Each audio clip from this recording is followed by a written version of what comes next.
विद्यार्थियों, आज इस वीडियो में हिंदी विषय के अंतर्गत कक्षा 9 में काव्यखंड में कबीरदास के साखी पाठ के दोहा नंबर 13 के बारे में वर्णन करेंगे।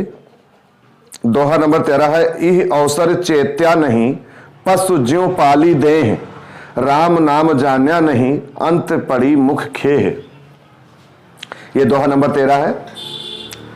ये अवसर बने, यह मौका, चेत्या नहीं माने ध्यान नहीं दिया, पस ज्यों माने पशु के समान, जानवर के समान, पाली देह माने देह का पालन पोषण किया, राम नाम जान्या नहीं अर्थात राम नाम का जाप नहीं किया, ईश्वर का भजन नहीं किया, अंत पड़ी अंत समय में, मुख माने मुंह और खेह माने धूल।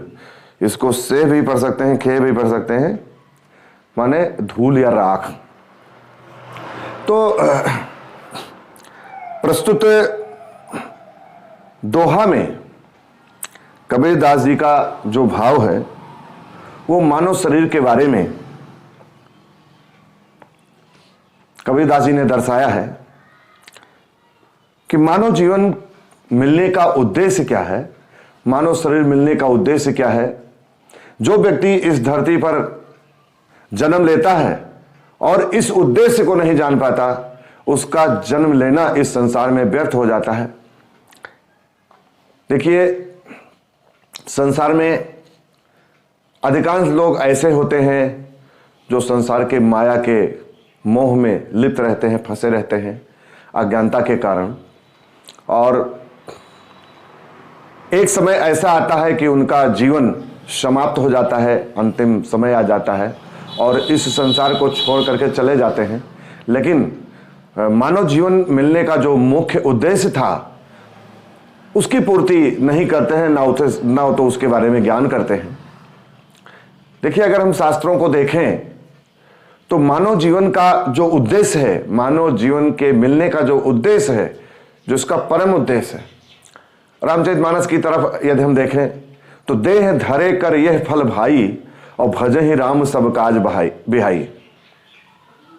देह धरे कर यह फल भाई, और भजहि राम सब काज बिहाई। रामचरितमानस में गोस्वामी तुलसीदास जी ने कहा कि देह धरे कर यह फल भाई, और भजहि राम सब काज बिहाई।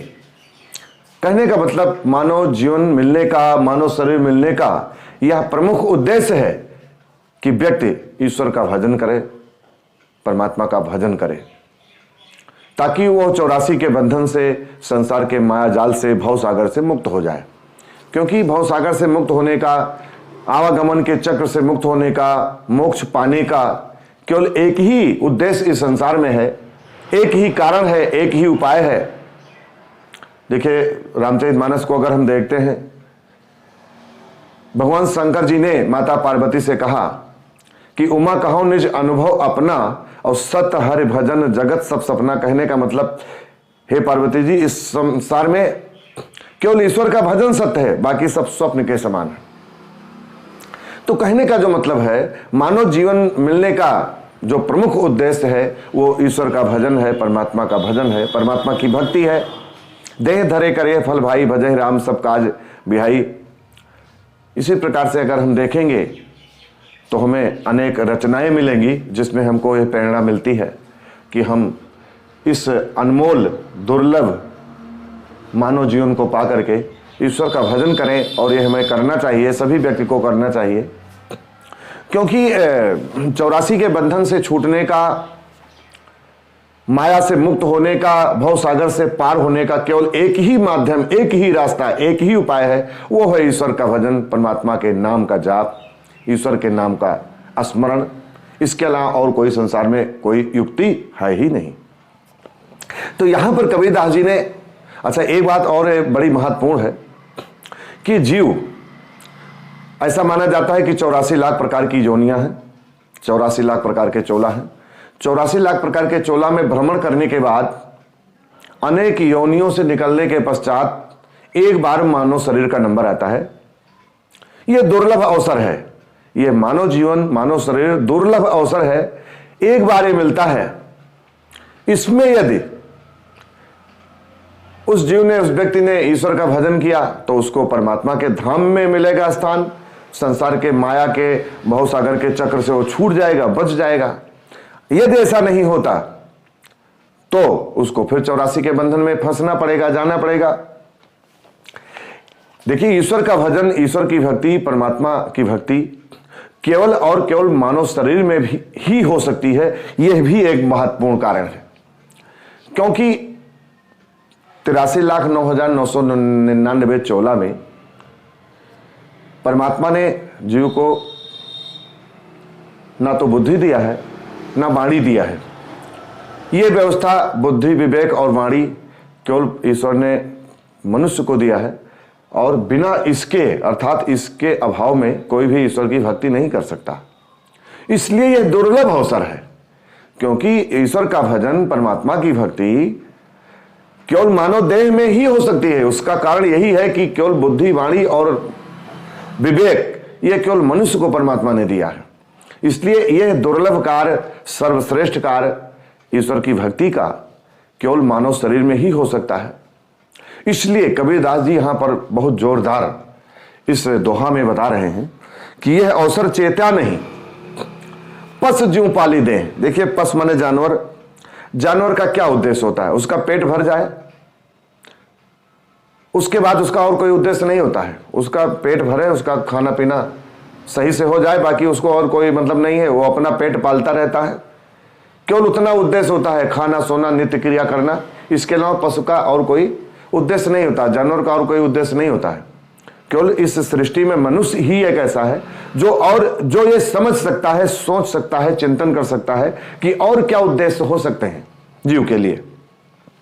तो यहां पर कबीरदास जी का कहने का जो भाव है, उनका जो आशय है कि यह अवसर चेत्या नहीं, यह जो दुर्लभ अवसर मानव जीवन हमें मिला है, अगर तुमने इसको ध्यान नहीं दिया, इस समय को, इस दुर्लभ अवसर को पाकर के ध्यान नहीं दिया, चेत्या नहीं, चेत्या नहीं मैंने ध्यान नहीं दिया, और पशु के समान जीवन व्यतीत करते रहे, मतलब खाना पीना, सोना, जागना, उठना, बैठना, नित्य क्रियाएं जितनी भी है शरीर से संबंधित, इसी में केवल फंसे रहना, तो ये तो पशु भी करते हैं, आप भी कर रहे हैं। तो आपने फिर क्या किया? मानव शरीर सर्वश्रेष्ठ जोनि, सर्वश्रेष्ठ चोला माना गया है, माना जाता है। तो इसको पाकर के, इस दुर्लभ अवसर मानव जीवन को पाकर के हमने क्या किया? और अगर पशु के समान जीवन व्यतीत करते रहे तो फिर कोई फायदा नहीं हुआ जन्म का। तो यह अवसर चेत्या नहीं, कबीरदास जी कहते हैं, इस अवसर को, दुर्लभ अवसर को, मानव जीवन के दुर्लभ अवसर को, अनमोल अवसर को पाकर के अगर तुमने ध्यान नहीं दिया और पशु के समान जीवन व्यतीत करते रहे,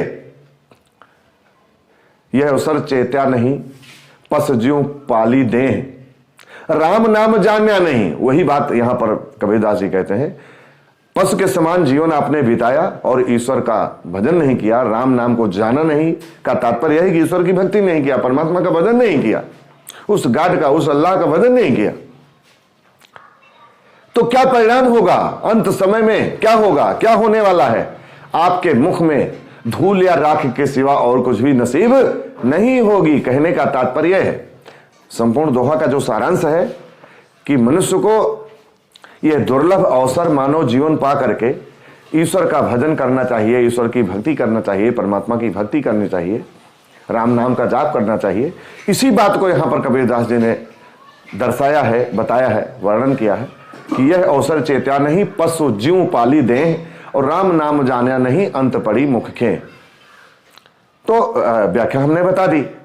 अब इसको लिखा कैसे जाएगा? लिखने का वही प्रक्रिया, वही क्रम है। सबसे पहले संदर्भ लिखते हैं। संदर्भ माने परिचय होता है, हम कई बार पिछले वीडियो में बताते चले आ रहे हैं। संदर्भ का मतलब परिचय कि यह है काव्य पंक्ति, ये दोहा किस पाठ से है, इसके रचयिता कौन है। तो यहाँ पर प्रस्तुत दोहा या प्रस्तुत काव्य पंक्ति या प्रस्तुत पद्यांश हमारी पाठ्य पुस्तक हिंदी के काव्य खंड के साखी नामक शीर्षक से अवतरित है, जिसके रचयिता कबीरदास जी। इसके बाद में प्रसंग। प्रसंग का मतलब होता है किस चीज के बारे में वर्णन किया गया है, सब्जेक्ट क्या है, उद्देश्य क्या है। यह अवसर चेत्या नहीं, पस ज्यों पाली देह, राम नाम जाने नहीं, अंत पड़ी मुखे। यहां पर संदर्भ प्रसंग जो लिखा जाएगा, दुर्लभ अवसर मानव जीवन के उद्देश्य के बारे में, के महत्व के बारे में वर्णन किया गया है। यह मानव शरीर कितना दुर्लभ है, कितना महत्वपूर्ण है, कितना इंपॉर्टेंट है, इसका महत्व कबीरदास जी ने इस दोहा में बताया है कि आपके लिए दुर्लभ अवसर है, इसमें आपको ईश्वर का भजन करना चाहिए। अब व्याख्या, संदर्भ प्रसंग व्याख्या। व्याख्या कैसे लिखेंगे? प्रस्तुत दोहा में कबीरदास जी कहते हैं, या प्रस्तुत पद्यांश में कबीरदास जी कहते हैं कि यदि तुमने इस दुर्लभ अवसर मानव जीवन को, मानव शरीर को पा करके ध्यान नहीं दिया, चेत्या नहीं, ध्यान नहीं दिया और पशु के समान जीवन व्यतीत करते रहे और आपने राम नाम का ज्ञान नहीं किया, अर्थात ईश्वर का भजन नहीं किया, परमात्मा की भक्ति नहीं की, तो इसका परिणाम यह होगा कि आपको अंतिम समय में तुम्हारे मुख में धूल या राख के सिवा और कुछ भी न होगी। तो ये व्याख्या यहीं पर अब संपूर्ण होती है, कंप्लीट होती है। तो हमारे प्रिय विद्यार्थियों, याद करने का, तैयारी करने का वही तरीका जो बार बार हम बताते चले आ रहे हैं। प्रत्येक वीडियो को जो आपको तैयार करना है 5 बार रिप्ले करते हुए ध्यानपूर्वक एकाग्रचित होकर के सुनेंगे, देखेंगे, समझेंगे, चिंतन करेंगे। 3 बार सबसे पहले आप सुनेंगे, देखेंगे, समझेंगे, चिंतन करेंगे, ध्यान देंगे। चौथी बार आपने अभी इस वीडियो में जो देखा, जो सुना, उसको देखते हुए, सुनते हुए रफ कॉपी पर लिखेंगे। 5वीं बार आपने जो भी लिखा उसका मिलान करेंगे। ये 5 स्टेप 5 बार वीडियो को रिप्ले करते हुए ध्यानपूर्वक एकाग्रचित होकर के यदि ऐसी तैयारी करेंगे दृढ़ संकल्प के साथ, सच्ची जिज्ञासा के साथ, तो निश्चित है कि आपको यह व्याख्या अवश्य तैयार होगी, इसमें कोई भी संदेह नहीं है। देखिए, हमारा काम, किसी अध्यापक का काम समझाने का होता है।